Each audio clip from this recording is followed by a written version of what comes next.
आजभन्दा करिब 350 वर्ष अगाडि जति बेला दक्षिणतिर भारतमा मुगल साम्राज्य बिस्तारै अस्ताउँदै थियो र ब्रिटिस इस्ट इन्डिया कम्पनीका व्यापारीहरूको चलपल बढ्दै गइरहेको थियो र त्यो समूह नेपालमा जति बेला पनि प्रवेश गर्न सक्थ्यो।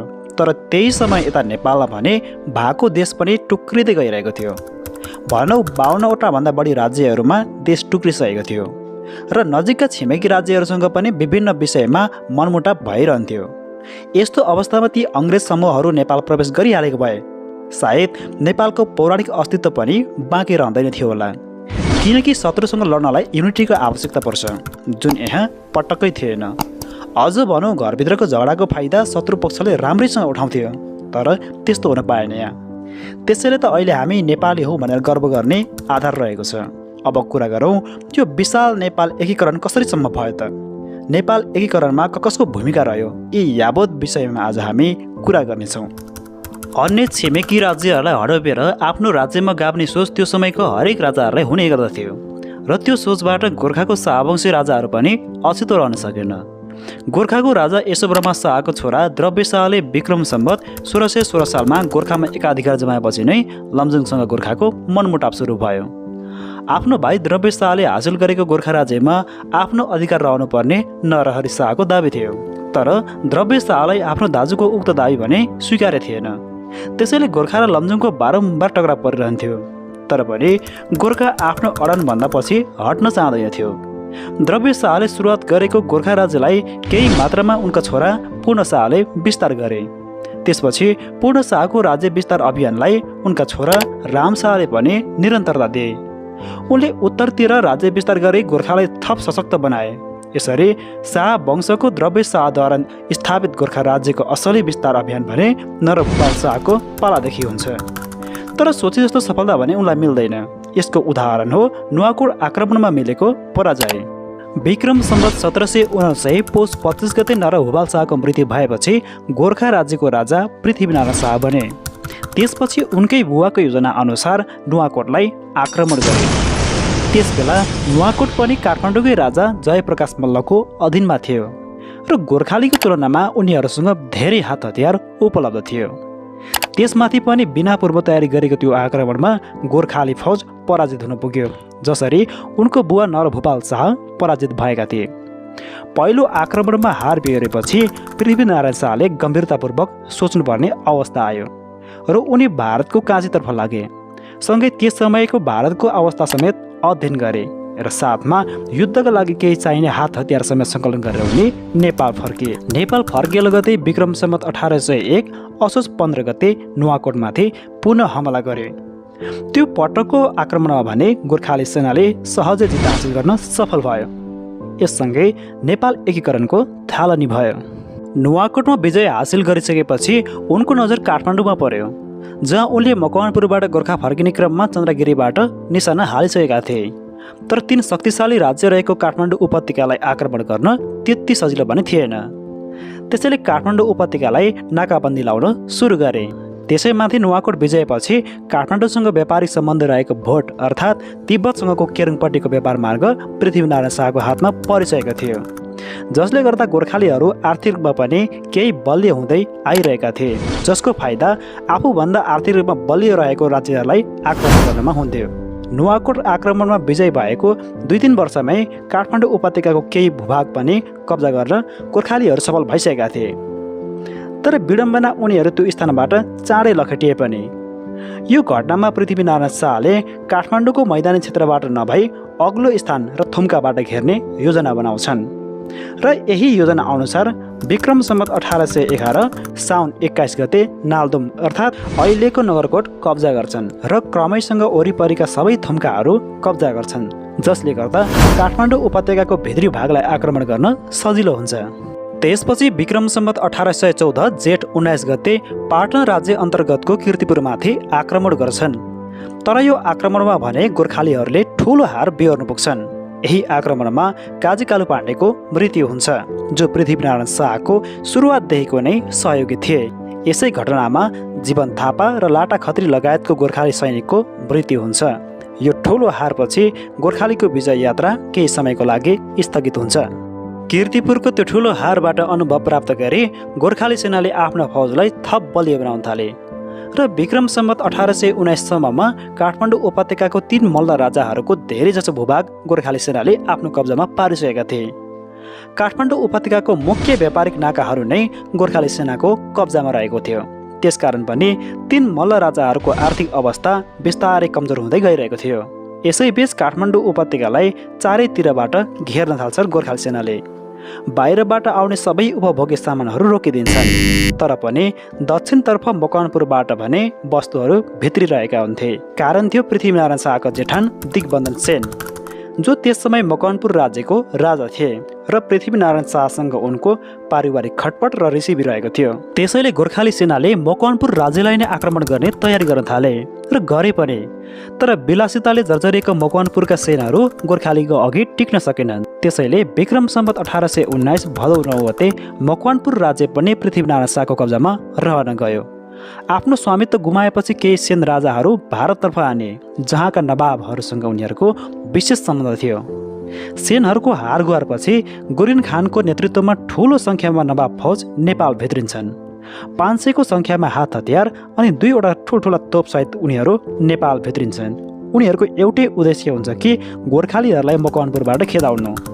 तर सोचे जस्तो हुँदैन। पहाडी क्षेत्रमा कसरी युद्ध लड्नुपर्छ भन्ने ज्ञान नभएका नवाबहरूको हात यसरी हुन्छ कि सारा हात हतियार छोडेर उनीहरू भाग्छन्। ती सबै हात हतियारहरू गोर्खाली सेनाले सङ्कलन गर्छन् र तिनै हात हतियारको प्रयोग गरी गोर्खाली सेनाले 5वटा सैनिक कम्पनीको स्थापना गर्छन्। त्यसपछि त काठमाडौँ उपत्यकालाई घेर्न झनै सहज वातावरण बन्यो। उपत्यकामा नाकाबन्दी गरेर गोर्खाली सेनाले चारैतिरबाट आक्रमण सुरु गरे। उपभोग्य सामग्रीको सङ्कट झेलिरहेको उपत्यकामा यसपटक भने विक्रम सम्वत 1822 चैत्र 3 गते कीर्तिपुरमाथि गोर्खाली सेनाले सजिलै विजय हासिल गर्न सफल हुन्छ। आफूले जितेको कीर्तिपुर काठमाडौँ उपत्यकाको अग्लो स्थान भएको कारण पनि गोर्खाली सेनामा थप ऊर्जा मिल्छ, ताकि अग्लो स्थानबाट अन्य मैदान क्षेत्रमा आक्रमण गर्न सजिलो होस्। यता गोर्खाली सेनाबाट आफ्नो क्षेत्र मिचिँदै आएपछि कान्तिपुरका राजा जयप्रकाश मल्लले गोर्खालीहरूलाई उपत्यकाबाट नै खेदाउने प्लान बनाउन थाल्छन् र गोर्खालीहरूलाई उपत्यकाबाट खेदाउन अङ्ग्रेजको सहायता लिन्छन्। तर मकवानपुरको घटनापछि अङ्ग्रेजहरू पनि पृथ्वीनारायण शाहदेखि तर्सिएका थिए। तर पनि यस्तो शक्तिशाली फौजले पछि आफूलाई पनि निशाना बनाउन सक्ला।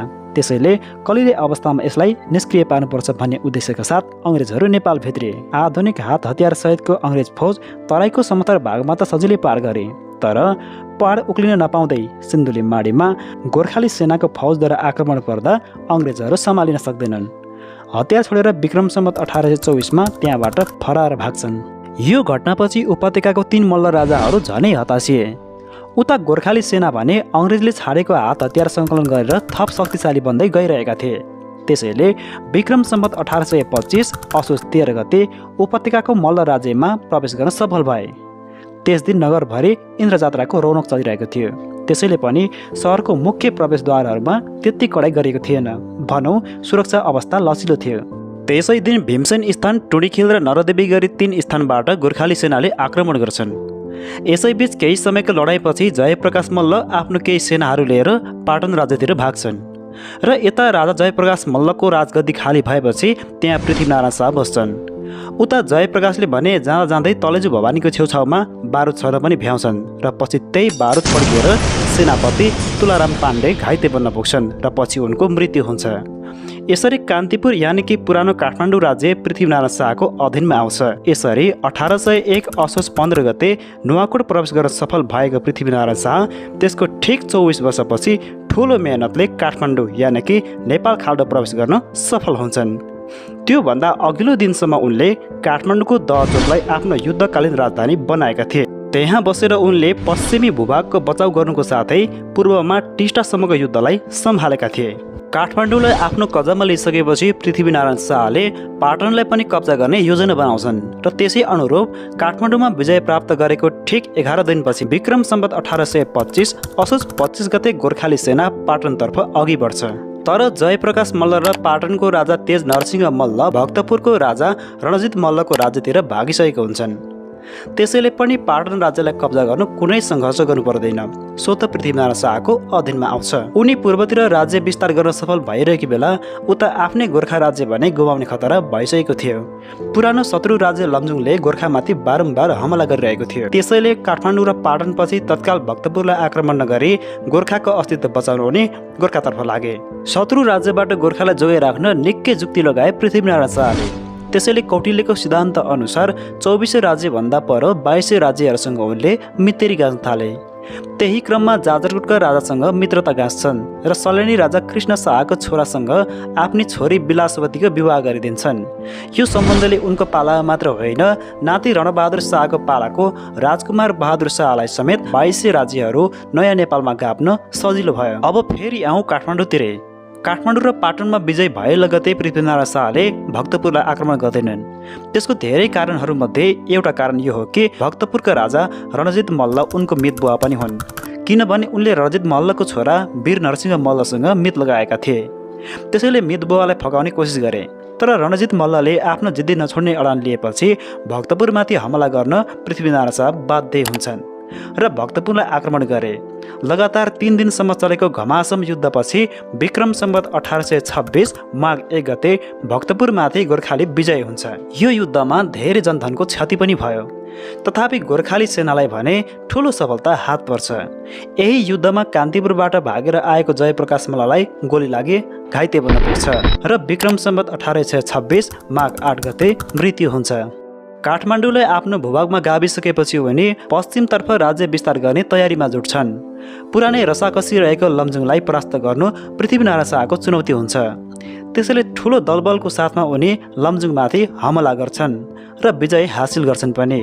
तर जितको खुसियाली मनाउन नपाउँदै 24 राज्यहरूका ठुलो सङ्ख्यामा सेनाहरू आइलगेपछि गोर्खाली सेनाको केही लाग्दैन। जितेको भूभाग फेरि खोसिन्छ। त्यति मात्र होइन, यो युद्धमा केहरसिंह बस्नेतले वीरगति प्राप्त गर्छन् अनि कालु पाण्डेको छोरा वंशराज पाण्डे विपक्षीको बन्दीमा पर्छन्। पश्चिमतर्फ राज्य विस्तार गर्ने क्रममा भएको यो ठुलो हारपछि उनी गोर्खा फर्के र पूर्वी भाग विस्तार गर्न लागे। पूर्वतर्फ खटाइएको सेनाहरूले छोटो समयमा नै चौडण्डीगढी र विजयपुर लगायतका सीन राज्यहरूमा विजय हासिल गर्यो, जसकारण पूर्वको सिमाना सिक्किमसम्म हुन गयो, जसलाई पहिले सुखिम पनि भन्ने गरिन्थ्यो। यसरी गोर्खादेखि पूर्व सिक्किमको टिस्टा नदीको भूभागसम्म एकीकरण गरिसकेको थियो। त्यसपछि पुनः पश्चिमतर्फको एकीकरण अभियानको तयारीको लागि पृथ्वीनारायण शाह नुवाकोट फर्किन्छन् र नुवाकोटमा बसेर नै पश्चिम एकीकरणको योजना तयार गर्न थाल्छन्। तर त्यही समयमा उनलाई कडा रोगले थलाउँछ। उनी युद्धका लागि निस्किन नसक्ने र धेरै दिन बाँच्न नसक्ने अनुमान लगाउँछन्। तर पनि उनलाई जसरी भए पनि ती लमजुङ लगायतको पश्चिमी राज्यहरू एकीकरण गर्नु थियो। त्यसैले आफ्नो सबै भारदारलाई बोलाएर आफ्नो पुरै प्लानहरू सुनाउँछन् र उपदेश पनि दिन्छन् र विक्रम सम्वत 1831 माघ 1 गते मात्र 52 वर्षको उमेरमा उनको मृत्यु हुन्छ। यसरी जम्मा 12,000 घरधुरी गोर्खा राज्यको राजाले आफूभन्दा बलियो राज्यहरूलाई घुँडा टेकाउनुमा उनको पराक्रम त देखिन्छ नै, त्यति मात्र नभएर उनको सैनिक शक्तिको साहस पनि प्रष्ट देखिन्छ। तर यो भनिरहँदा एकपल्ट सोचौँ न, सैनिक शक्तिले मात्र एकीकरण सम्भव भयो होला त? राज्यभित्र त राजपरिवार मात्रै हुँदैन, त्यहाँ त हजारौँ लाखौँको सङ्ख्यामा सर्वसाधारण पनि रहेका हुन्छन्। उनीहरूलाई कसरी मनायो होला नि त? यसको उत्तर विभिन्न पुस्तकहरूमा लेखिएको छ कि उनी जहाँ आक्रमण गर्थे त्यहाँको जनतालाई कुनै पनि प्रकारको नोक्सानी नहुने गरेर आक्रमण गर्थे। र अर्को कुरा, उनले विजय हासिल गरेको स्थानहरूको देवदेवता, धार्मिक र सांस्कृतिक पक्षको रक्षा गर्नुको साथै स्थानीयहरूलाई कुनै पनि प्रकारको कष्ट दिँदैनथे। यो प्रकारको सौहार्द व्यवहारको कारण पनि जनताहरू पृथ्वीनारायण शाहको पक्षमा उभिन्थे। आजभन्दा करिब